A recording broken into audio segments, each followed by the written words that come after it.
Good afternoon, and thank you for joining me again today. I always forget to ask you to please subscribe if you haven't, and if you ring the little bell, you will be alerted by email every time that a new video is posted. Also, if you like the content of the videos, please give it a thumbs up. Thank you. Today, I would like to talk a little bit about obedience and seeking approval or having low self-esteem, feeling inferior. My blog and my vlog are direct results of obedience.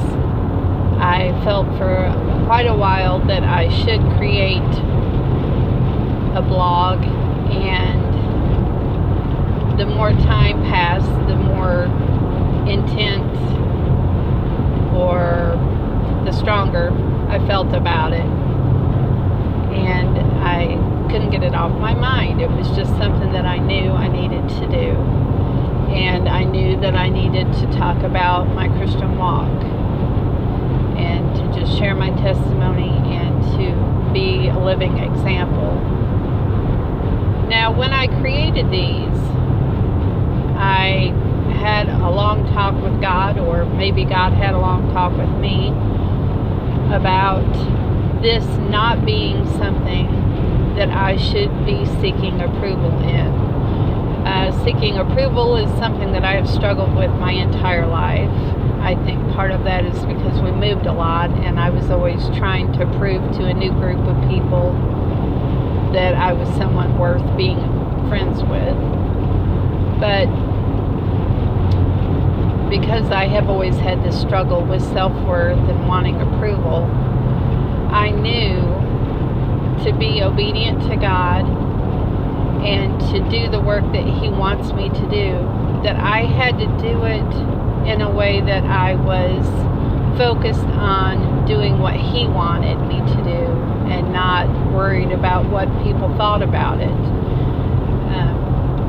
I knew that it might be one person that watched this and got something out of it, and that might be the whole reason that God wanted me to do this. That being said, I am human, and I do have weaknesses for sure.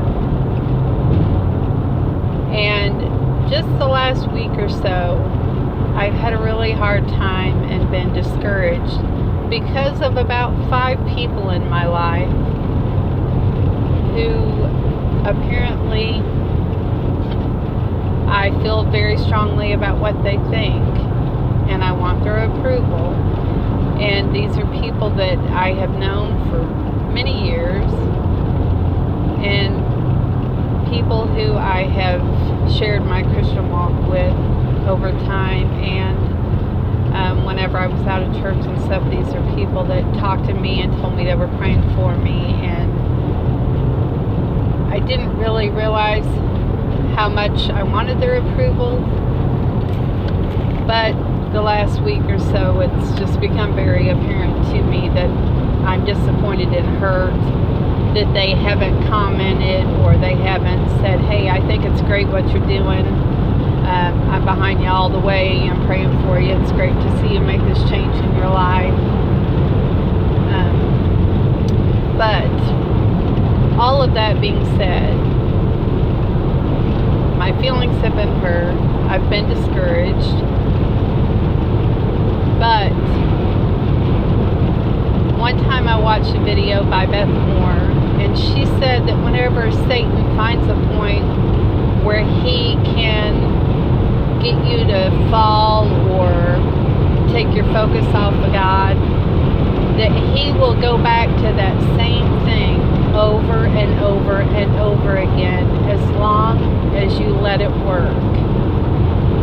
And even though over the last few years I've spent a lot of time reading books, reading my Bible, praying, journaling, trying so hard to find the root of this insecurity issue and giving it to God and trying so hard just to seek His approval, even though I know I have it. I know I have unconditional love, forgiveness, and that He created me in this way the way that I am for a reason. But it never fails, that when Satan attacks me in this area, I may bounce back a little quicker than I used to, but I still struggle with it every time.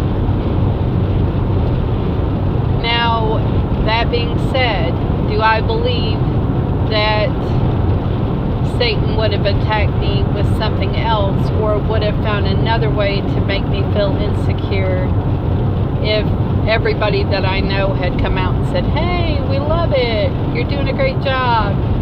Absolutely. Absolutely, no doubt. Satan would have come, he would have found another area to make me feel inferior, and he would have attacked in that area. So, even though I am struggling, having a hard time, and those of you who have been supportive and have been complimentary and have encouraged me, you have no idea how much it means. I appreciate it very much. And I wish that you would continue to pray for me in this ministry that I feel like God wants me to do. On being obedient, there's a story that keeps coming to my mind, and it was when I was, about 13 or 14 years old, and I went to church camp.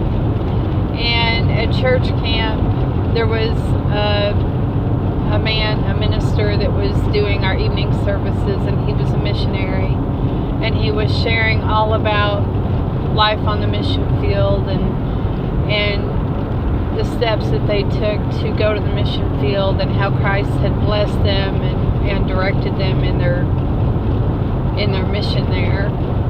And I felt very strongly that I should go forward and I should surrender my life to be a missionary. And so I did.